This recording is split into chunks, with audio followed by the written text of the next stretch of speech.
உம்மை போல நல்ல தேவன் யாரும் இல்லையே, உம்மை போல வல்ல தேவன் யாரும் இல்லையே. நம்முடைய இரட்சகரும் ஆண்டவருமாகிய இயேசு கிறிஸ்துவின் நாமத்தில் உங்களுக்கு அன்பின் வாழ்த்துக்கள். நீங்கள் பார்த்து கொண்டிருப்பது மதுராந்தகம் மன்னா. இந்த மன்னா உங்களை பலப்படுத்தும், ஏனென்றால் இது கர்த்தருடைய வார்த்தை. இந்த காலை வேளையில ஏனோஸ் அண்ட் எழுப்புதல் என்கிற தலைப்பில் கர்த்தருடைய வார்த்தையை தியானிக்க போகிறோம். ஆதியாகமம் 4ஆம் அதிகாரம் 26வது வசனம்.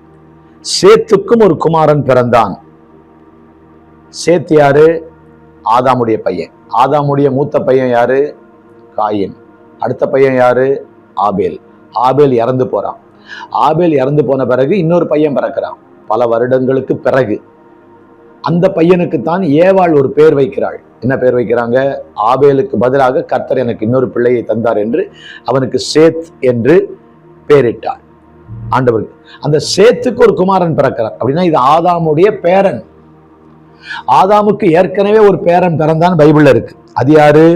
காயினுடைய மகன். அவன் தான் ஃபர்ஸ்ட் உலகத்துல கிராண்ட்சன், முதல் உலகின் முதல் பேரப்பிள்ளை, ஃபர்ஸ்ட் கிராண்ட்சன். அவன் பேர் ஏனோக்கு. ஆதியாகமம் 4:17.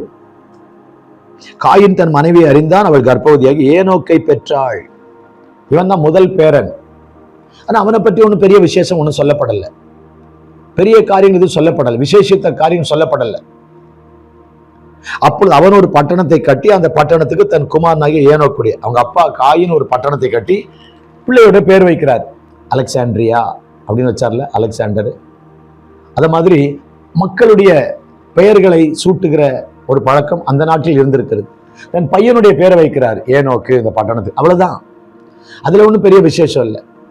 ஆதாமிலிருந்து 7வது தலைமுறையில வந்தது ஏனோக்கு. அவர் தான் தேவனோடு நடந்து பரலோகத்துக்கு மரிக்காமல் எடுத்துக்கொள்ளப்பட்டது. ஆனா இது முதல் பேரன், பைபிள்ல முதல் ஃபர்ஸ்ட் கிராண்ட்சன், காயினுடைய மகன். ஆனா ஆதாமுக்கு 2வது ஒரு பேரன், சேத்துடைய பையன், அவன் பேர் ஏனோஸ். ஆனா இவன் பிறந்த உடனே ஒரு விசேஷித்த குறிப்பு எழுதப்பட்டிருக்கிறது. அப்பொழுது மனுஷர் கர்த்தருடைய நாமத்தை தொழுது கொள்ள ஆரம்பித்தார்கள். There was a worship.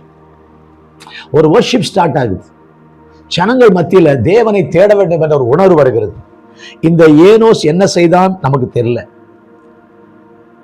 Adam, Seth, Enos. Adam, coin, Enoch. மூத்த பையனுடைய மகன் ஏனோக், அவன் முதல் பேரப்பிள்ளை.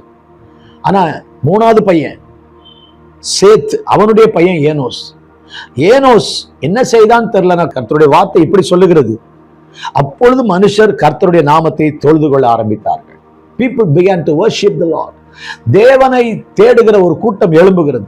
அன்பானவர்களே, உங்கள் பிறப்பு, என் பிறப்பு தேவனால் முன்குறிக்கப்பட்டது. கர்த்தர் உங்களையும் என்னையும் இந்த உலகத்தில் ஒரு நோக்கத்தோடு கொண்டு வந்திருக்கிறார்.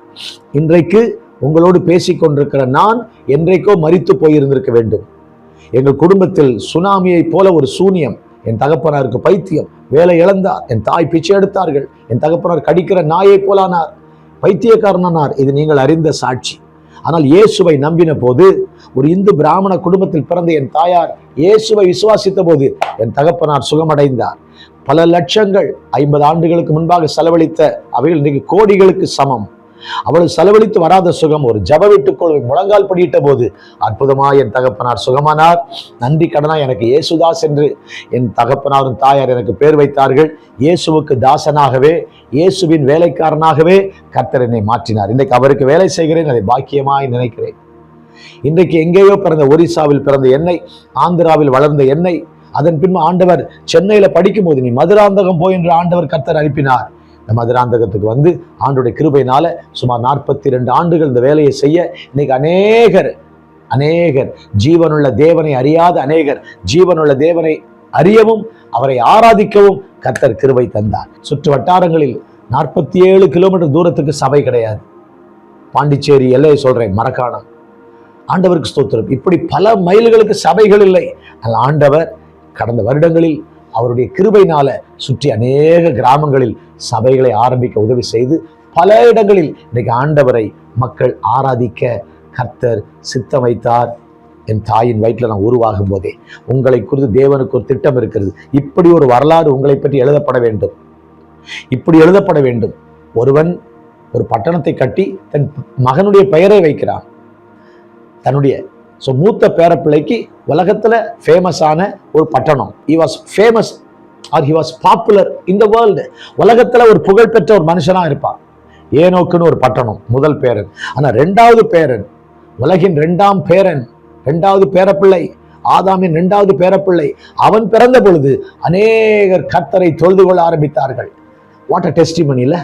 இன்னைக்கு என் பையன் மூலம் அநேகர் ரட்சிக்கப்படுறாங்க, என்னுடைய பிள்ளைங்க ஊழியம் செய்யறாங்க, என் பிள்ளைகளால் அநேகர் ஆண்டவர் அறிந்து கொண்டிருக்கிறாங்க, என் பிள்ளைங்க கர்த்தரை உயர்த்துறாங்க என்பது ஒரு தகப்பன் தாய்க்கு எவ்வளவு பெரிய சந்தோஷம். உங்க பிள்ளைகளை கர்த்தரை மாற்ற விரும்புகிறார். உங்கள் பிள்ளைகளை குறித்து தேவன் ஒரு திட்டத்தை வைத்திருக்கிறார். இப்படி ஒரு வரலாறு உங்கள் பிள்ளைகளை பற்றி அல்லது உங்களை பற்றி, என்னை பற்றி எழுதப்பட வேண்டும். எழுதப்பட வேண்டும். அதுவே நம்முடைய ஜெபமாய் இருக்க வேண்டும். அப்பொழுது மனுஷர் கர்த்தருடைய நாமத்தை தொழுது கொள்ள ஆரம்பித்தார்கள். ஏனோசு பிரசங்கம் பண்ணாரா? நமக்கு தெரியல. ஏனோசு ஏதாவது ஊழியம் செய்தாரா? ஒண்ணுமே தெரியல. இப்ப மனுஷன் பெருகி இருக்கா, நிறைய மக்கள் இவங்களும் வந்துகிட்டு, காயின் வழியில பிள்ளைங்க வந்துட்டு இருக்காங்க, நிறைய பெண்கள் இருந்திருக்காங்க. அதெல்லாம் பைபிளே இல்லை, ஆண்கள் வரலாறு தான் சொல்லிக்கிட்டு வருது. இப்போ காயின் ஆபேல் இறந்து போன பிறகு காயினுக்கு ஒரு பேரன் பிறக்கிறான். அது பிறகு ரொம்ப நாள் பொறுத்து சேத்து பிறக்கிறான்.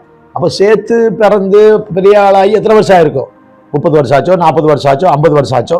அது பிறகு ஏன்னா அந்த காலத்துல எல்லாம் 300, 400 வருஷம், 500 வருஷத்துல கல்யாணம் பண்ணிக்கிறாங்க இல்லையா? அப்போ சேத்து எத்தனை வருஷம் பொறுத்து அவருக்கு பெண் யாருக்கு கொடுத்துருப்பா? ஆதாமுடைய வம்ச வழியில வந்த பிள்ளைங்க தான், பெண் பிள்ளைங்க தான். பெண் பிள்ளைங்க நிறைய இருந்திருப்பாங்க, காயின் வழியில இருந்திருக்காங்க.